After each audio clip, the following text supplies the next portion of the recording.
ಮಾತಿನ ಟ್ಯೂನೇ ಚೇಂಜ್ ಆಗ್ಬಿಟ್ಟಿದೆ. ಮುತ್ತು ಸರ್ ಎದುರುಗಡೆ ಇದ್ದಾರೆ ಅಂತ ಗಡಗಡ ಅನ್ನಿಸ್ತಾ ಇದೆಯಾ?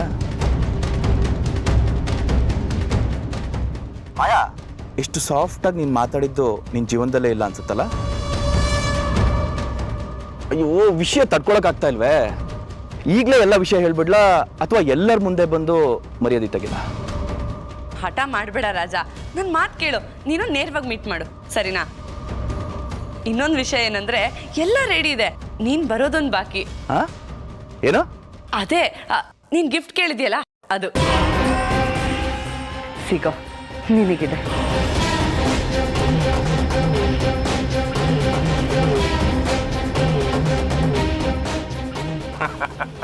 ಯಬ್ಬ, ಮುತ್ತು ಸರ್ ಮುಂದೆನೆ ಇಂಡೈರೆಕ್ಟ್ ಆಗಿ ಅವಾಜ್ ಆಗ್ತಿದ್ಯಾ ನನಗೆ? ರಾಜ, ಮುತ್ತು ಮಾವ ಹೊರಗೆ ಹೋಗ್ತಿದ್ದಾರೆ, ಅವ್ರಿಗೆ ಫೋನ್ ಬೇಕಾಗುತ್ತೆ.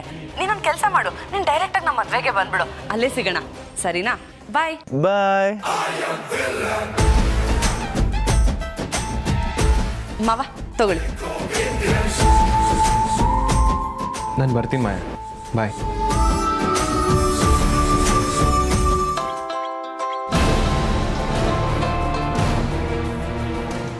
ಹೇಳ ಮಗಳೇ. ಅಪ್ಪ, ರಾಜ ಕಾಲ್ ಮಾಡಿದ್ದ. ಅಲ್ಲಿ ಹಿಡಿಯೋಕಾಗದೆ ನೀವು ಬಿಟ್ರಿ, ಇಲ್ಲಿ ಬಂದು ನನ್ನ ಹತ್ರ ತಗ್ಲಾಕೊಂಡಿದ್ದಾನೆ. ಮುತ್ತು ಮಾವನ್ ಮುಂದೆನೆ ನನ್ನನ್ನು ಹೇಗೆ ಹೆದರ್ಸ್ತಾ ಗೊತ್ತಾ? ಅಪ್ಪ, ನನಗೂ ಕೇಳಿ ಕೇಳಿ ಸಾಕಾಗಿದೆ. ರಾಜನ ಉಳಿಸ್ತಿರೋ ಇಲ್ವೋ ನಾನು ಕೇಳಲ್ಲ. ನಾಳೆ ನಿಮ್ಮ ಮಗಳ ಮದುವೆ ನಡಿಲೇಬೇಕು ಅಂದ್ರೆ ಅದಕ್ಕೋಸ್ಕರ ಏನ್ ಮಾಡ್ಬೇಕು ಅಂತ ನಿಮಗೆ ಚೆನ್ನಾಗಿ ಗೊತ್ತಿರುತ್ತೆ. ಒಂದ್ ವೇಳೆ ಅವನೇನಾದ್ರೂ ಎಲ್ರ ಮುಂದೆ ನನ್ನ ಮರ್ಯಾದೆ ತೆಗೆದ್ರೆ ನಾನ್ ಮಾತ್ರ ಯಾರನ್ನೂ ಜೀವಂತವಾಗಿ ಉಳಿಸಲ್ಲ, ನೆನ್ಪಿರ್ಲಿ.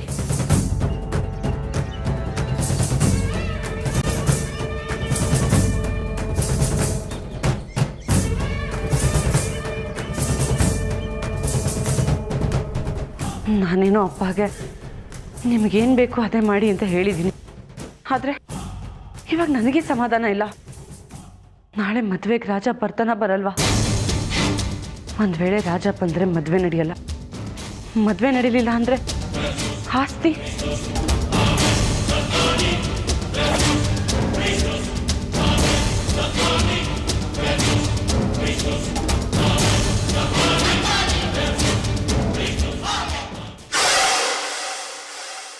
ನಾನು ಅನ್ಕೊಂಡಾಗೆ 3 ಗೋರಿನ ಎಸಿತೀನಿ, ಆದರೆ ಒಂದು ಮಿಸ್ ಆಗದೆ ಹೋಗ್ಬಿದ್ರೆ ರಾಜ ಬರಲ್ಲ. ಆದರೆ ಒಂದೇ ಒಂದು ಮಿಸ್ ಆದರೂ ರಾಜ ಬರ್ತಾನೆ.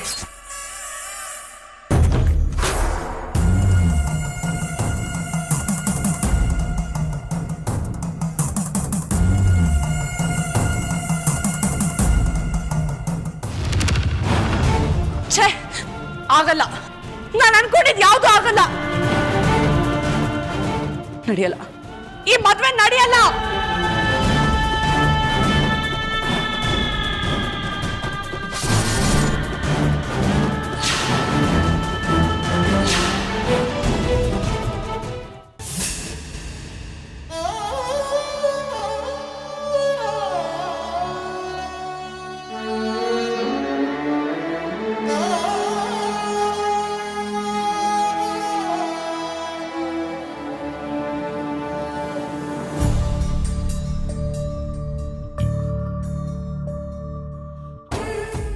ಹರಿಣಿ, ಯಾಕೆ ಅಳ್ತಿದ್ಯಾ? ನಿನಗೆ ಕೊಟ್ಟಿರೋ ಮಾತನ್ನ ನನ್ನ ಕೈಲಿ ಉಳಿಸ್ಕೊಳಕ್ಕಾಗಲಿಲ್ಲ ಬೆಳ್ಳಿ. ಮನ್ಸಿಗೆ ತುಂಬ ದುಃಖ ಆಗ್ತಿದೆ. ಸರ್ಟಿಫಿಕೇಟ್ನು ನನ್ನ ಕೈಲಿ ಉಳಿಸ್ಕೊಳಕ್ಕಾಗಲಿಲ್ಲ. ನೋಡು ಹರಿಣಿ, ನೀನು ಚಿಕ್ಕ ಮಾವನ ಹೆಂಡತಿಯಾಗಿ ಈ ಮನೆಗೆ ಬರಬೇಕು ಅಂತ ನೀನು ಹಣೆಯಲ್ಲಿ ಬರೆದಿತ್ತು, ಅದಕ್ಕೆ ನೀನು ಈ ಮನೆಗೆ ಬಂದಿದ್ಯಾ. ಅದೇ ಥರ ಮುತ್ತು ಮಾವನ ಹೆಂಡತಿಯಾಗಿ ಮಾಯಕ್ಕನೇ ಬರಬೇಕು ಅಂತ ಇದ್ದರೆ ಅದನ್ನು ನನ್ನಿಂದಾಗಲಿ ನಿನ್ನಿಂದಾಗಲಿ ಯಾರಿಂದನೂ ಬದಲಾಯಿಸೋಕ್ಕಾಗಲ್ಲ. ಹರಿಣಿ, ಚಿಕ್ಕ ವಯಸ್ಸಲ್ಲಿ ಬೊಂಬೆಗಳನ್ನ ಜೋಡಿಸಿ ಆಟಾಡ್ತಿರ್ಬೇಕಾದ್ರೆ ಗಂಡು ಬೊಂಬೆಗೆ ಮುತ್ತು ಮಾವ ಅಂತ ಹೆಸರಿಟ್ಟಿದ್ದೆ, ಹೆಣ್ಣು ಬೊಂಬೆಗೆ ಬೆಳ್ಳಿ ಅಂತ ಹೆಸರಿಟ್ಟಿದ್ದೆ. ಅವೆರಡು ಯಾವತ್ತೂ ದೂರ ಆಗಬಾರ್ದು ಅಂತ ದಾರದಲ್ಲಿ ಗಟ್ಟಿಯಾಗಿ ಕಟ್ಟಿಟ್ಟಿದ್ದೆ. ಬೊಂಬೆಗಳೇ ದೂರ ಆಗಬಾರ್ದು ಅಂತ ಬಯಸೋಳಿಗೆ ನಿಜವಾಗ್ಲೂ ಬೇರೆ ಆಗ್ತಿದ್ರೆ ಬೇಜಾರಾಗದೆ ಇರತ್ತ? ಹಾಗೆ ಆಗತ್ತೆ. ಆದ್ರೆ ಈಗ ನಾನು ಅದನ್ನೆಲ್ಲ ದಾಟಿ ಬಂದಿದ್ದೀನಿ. ನಮ್ಮ ಪ್ರೀತಿನ ವ್ಯಕ್ತಪಡಿಸಿದ್ರೆ ಅಥವಾ ಯಾರಿಗಾದ್ರೂ ಹೇಳಿದ್ರೆ ಪ್ರಯೋಜನ ಇಲ್ಲ. ನಾವು ಪ್ರೀತಿಸೋರು ಯಾವತ್ತೂ ಚೆನ್ನಾಗಿರ್ಬೇಕು ಅಂತ ಮನಸ್ಸಲ್ಲೇ ಬೇಡ್ಕೋಬೇಕು ಅಷ್ಟೆ.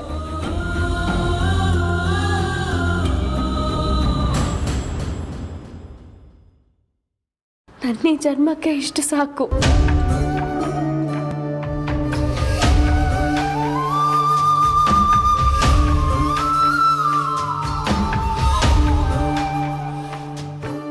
ನೀನು ನನಗೋಸ್ಕರ ಕಣ್ಣೀರು ಹಾಕೋ ಬದಲು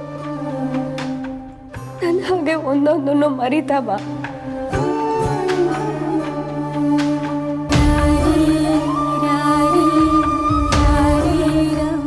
ನನ್ನ ಬದುಕಲ್ಲಿ ಇನ್ಮೇಲೆ ಮುತ್ತು ಮಾವ ನಿಮ್ಮ ಮನೆ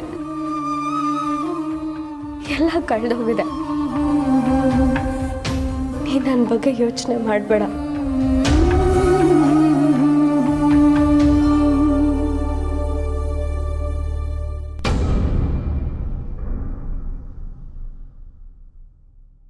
ನೀನು ದುಃಖದಲ್ಲಿದ್ರು ಬೇರೆಯವ್ರನ್ನ ಸಮಾಧಾನ ಮಾಡೋ ಮಟ್ಟಿಗೆ ಬದಲಾಗಿತ್ಯಾ ಬೆಳ್ಳಿ?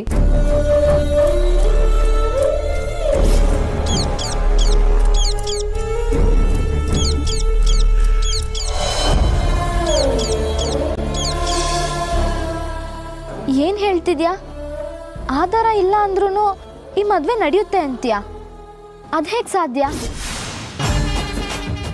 ಒಂದು ವೇಳೆ ಈ ಮದುವೆ ನಡೆದೋದ್ರೆ ಬೆಳ್ಳಿ ಒಂಟಿಯಾಗಿ ಹೋಗ್ತಾಳೆ ಡಾಕ್ಟರ್.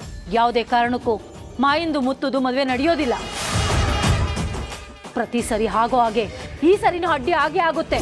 ಗಿಳಿ ಆಗಲಿ ಡಾಕ್ಟರ್ ಆಗಲಿ ಈ ಮದುವೆ ನಡೆಯಲ್ಲ ಅಂತ ಹೇಳಿದ್ದಾರೆ. ಆದರೆ ಈ ಮದುವೆ ಎಲ್ಲಿವರೆಗೂ ಹೋಗಿ ನಿಲ್ಲುತ್ತೆ ಅಂತ ಆ ದೇವ್ರಿಗೆ ಗೊತ್ತು.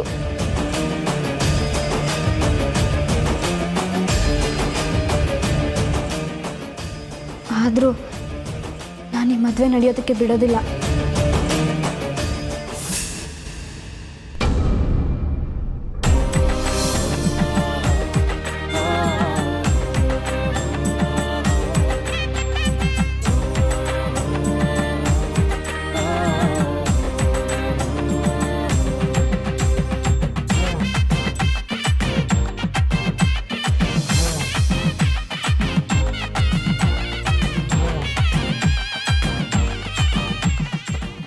ಭೈರಾ, ಶರ್ಮಿಳಾ, ಮುಹೂರ್ತಕ್ಕೆ ಹೊತ್ತಾಯ್ತು, ಬನ್ರಮ್ಮ ಬೇಗ.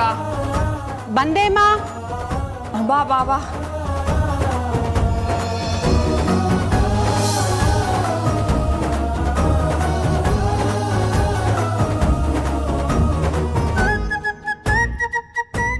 ಅಮ್ಮ, ಮಾಯಾ ಎಲ್ಲಿ? ರೆಡಿ ಆಗಿದ್ದಾಳಮ್ಮ, ಇನ್ನೇನು ಬಂದ್ಬಿಡ್ತಾಳೆ. ಹಾ, ಮಾಯಾ ಹಾ ಅತ್ತೆ, ಬಂದೆ. ಬೇಗ ಬಾಮ್ಮ.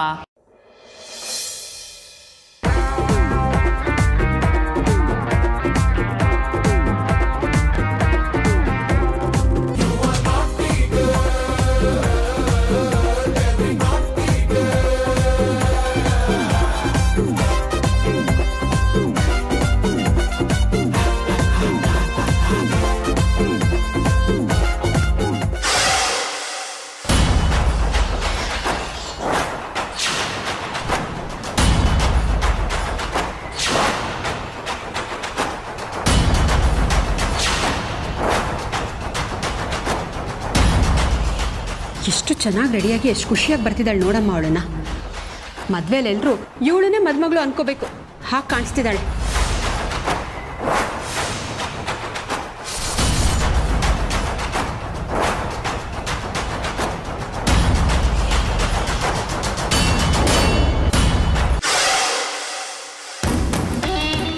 ಏನ್ ಬೆಳ್ಳಿ, ಇಷ್ಟೊಂದು ಖುಷಿಯಾಗಿ ನಗ್ನಗ್ತಾ ಬರ್ತಿದ್ಯಾ?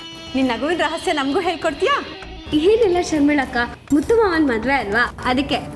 ಹಾ, ಮೊದಲು ಖುಷಿಯಾಗಿದ್ದೀನಿ ಅಂತ ಹೇಳೋದು, ಆಮೇಲೆ ಮಾಯನ ಊಟಕ್ಕೆ ವಿಷ ಬೆರೆಸೋದು. ನಿನ್ ವರ್ಷನೇ ಅರ್ಥ ಆಗಲ್ಲ ಕಣೆ.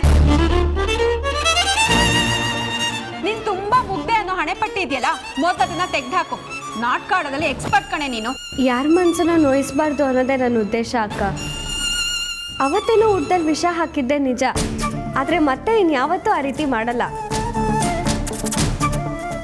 ಈಗ ನಡೆದಿದ್ದೆಲ್ಲ ನೆನೆಸ್ಕೊಂಡ್ರೆ ತುಂಬ ಬೇಜಾರಾಗತ್ತಕ್ಕ.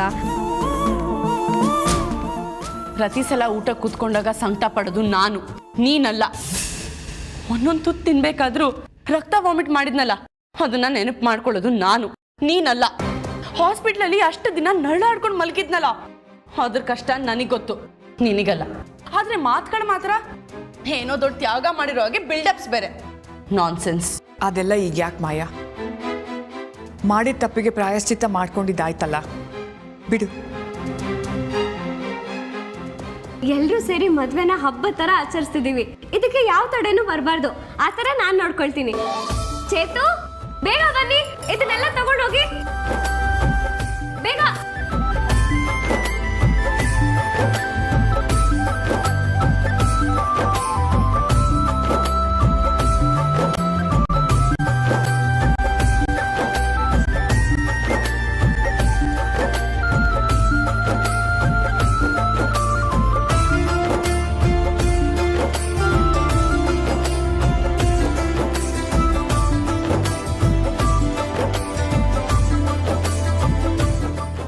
ಮುತ್ತು, ಬೇಗ ಬಾಪ್ಪ.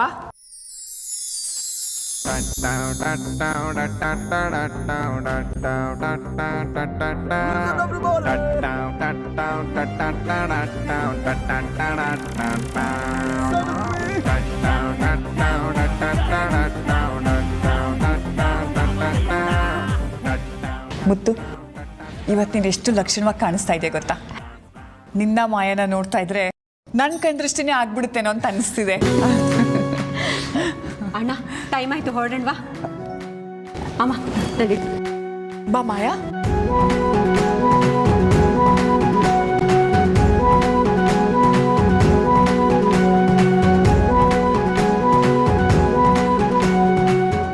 ಎಲ್ಲರೂ ಹೊರಟಾಯ್ತು, ಬೇಗ ನಡಿ.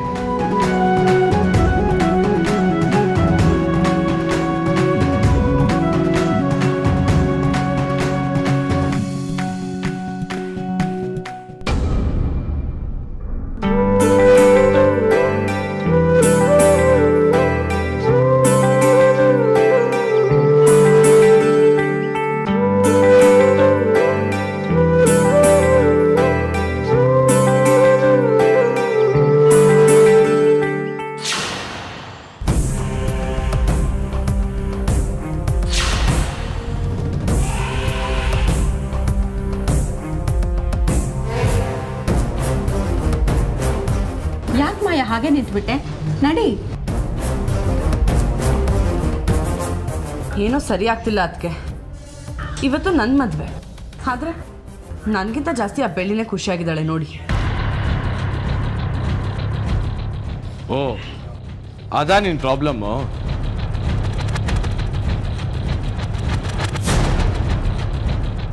ಅವಳು ಕಣ್ಣಲ್ಲಿರೋ ಅಷ್ಟು ಖುಷಿನ 10 ನಿಮಿಷದಲ್ಲಿ ಕಣ್ಣೀರಾಗಿ ಬದಲಾಯಿಸೋಕ್ಕಾಗೋದಿಲ್ವ ಮಾಯಾ?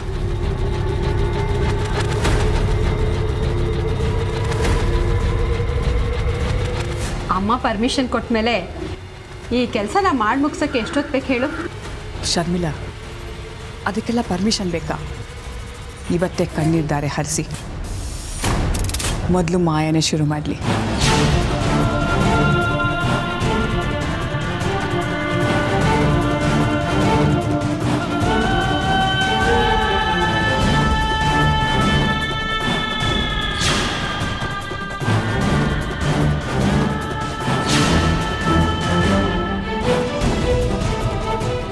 ಮಾವ, ಏನ್ ಮಾವ ಇದು? ಇವತ್ತು ನಮ್ಮ ಮದ್ವೆ, ನೀವೆಷ್ಟು ನೀಟಾಗಿ ರೆಡಿ ಆಗಿರ್ಬೇಕು. ಇಲ್ಲಿ ನೋಡಿ, ಶರ್ಟ್ ಬಟನ್ ಹಾಗೆ ಇದೆ. ಅಯ್ಯೋ, ಗಡ್ಬಿಡಿಲಿ ಮರ್ತೇ ಹೋದೇನು. ಇರ್ಲಿ ಬಿಡಿ ಮಾವ, ನಾನೇ ಹಾಕ್ತೀನಿ. ಇವತ್ತು ನಮ್ಮ ಮದ್ವೆ, ನಾನು ನಿಮ್ಮ ಹೆಂಡತಿ ಆಗೋಳು. ಇನ್ಮೇಲಿಂದ ನಿಮ್ದು ಏನೇ ಕೆಲಸ ಇದ್ರು ನಾನೇ ಮಾಡ್ತೀನಿ. ಥ್ಯಾಂಕ್ ಯು ಮಾಯಾ.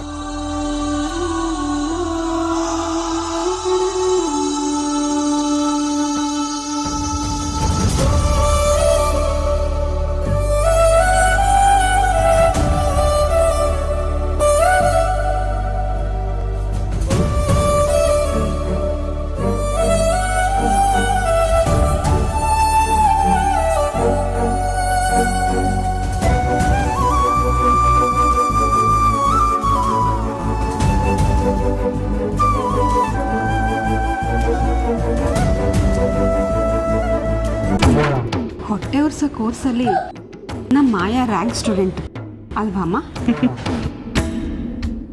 ಅಷ್ಟಕ್ಕೂ ಅವಳು ಯಾರು ಸೊಸೆ?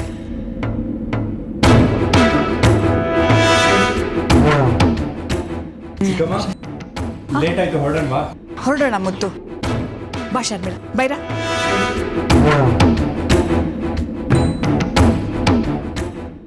ಮದುವೆ ಮಾಡ್ಕೊಳ್ಳೋಕೆ ಇಷ್ಟೊಂದು ಅರ್ಜೆಂಟಾ ಮುತ್ತು? ನಿಮ್ಮಿಬ್ರು ಜೋಡಿ ಮೇಡ್ ಫಾರ್ ಈಚ್ ಅದರ್. ಹೌದಣ್ಣ, ನಿಮ್ಮ ಥರ ಜೋಡಿ ಸುತ್ತಮುತ್ತ ಯಾವ ಊರಲ್ಲೂ ಇಲ್ಲ. ನಿಮ್ಮಿಬ್ರಲ್ಲೂ ಒಬ್ರನ್ನೊಬ್ರು ಬಿಟ್ಟಿರಕ್ ಆಗ್ದಿರೋಷ್ಟು ಪ್ರೀತಿ ಇದೆ ಅನ್ನೋದು ನಮಗೆ ಎದ್ದು ಕಾಣಿಸ್ತಾ ಇದೆ. ಇನ್ನೂ ಕೆಲವ್ರು ಇರ್ತಾರೆ, ನನ್ನ ಪ್ರೀತಿನೇ ದೊಡ್ಡದು, ಈ ಭೂಮಿ ಮೇಲೆ ನನ್ ಬಿಟ್ರೆ ಬೇರೆ ಯಾರು ಪ್ರೀತಿನೇ ಮಾಡಲ್ಲ ಅಂತ ಹೇಳ್ಕೊಂಡು ಓಡಾಡ್ತಿರ್ತಾರೆ. ಅವ್ರಿಗೇನ್ ಗೊತ್ತು, ಅವ್ರು ಅನ್ಕೊಂಡಿರೋದೆಲ್ಲ ಬರೀ ಸುಳ್ಳು ಅಂತ. ಕೂಗಿ ಕೂಗಿ ಕರೆಯುತ್ತಿರೋ ಕಣ್ಣ ಹನಿಯ ದನಿ ಕೇಳದೆ ಮಂಡಿ ಊರಿ ಮರುಗುತ್ತಿರೋ ಮನದ ನೋವು ಮನ ಮುಟ್ಟದೆ ಕೈಯ ಮುಗಿವೇನ ಹೇಗಾದರೂ ನೀ ನನ್ನ ಜೊತೆಯೇ